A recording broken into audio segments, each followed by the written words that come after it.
What's up mga lagas and kukuris? For today's upload, another rating video.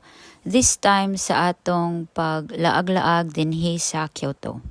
Sa wala pa ta nila mo, syempre nag-jogging kunuhay ta para ta atay ma-burn nga calories while nagkaon. Ha! Tsada. First is kaning newly open nga cafe dool sa mong gijaggingan. This is 100/10 kay lami kayo ang ilahang kanon. Kanina mang soup sa maong set menu is okay ra pud siya. Nothing special about it.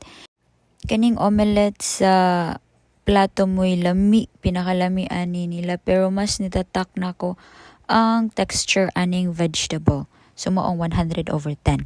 Next is for dessert, kaning brownies is 10/10.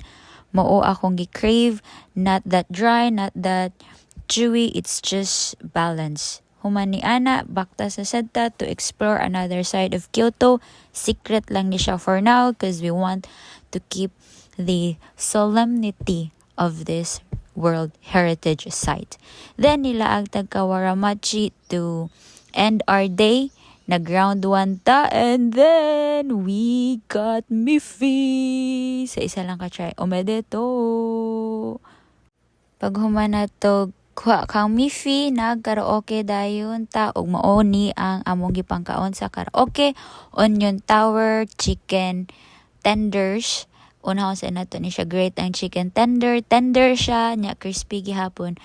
Amazing. Nothing special bitaw. So I'll just rate it 9/10. And then, surprise kasi lang onion tower kay tower juda iyang forma. And then, crispy ang iyang breading. And then, matilawan gihapon ako ang onion.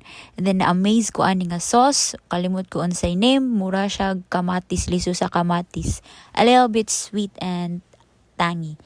Nara ang ilahang onion rings. And then, kung ganahan mo ginamos pero naa sa Japan, try this spicy cod roux.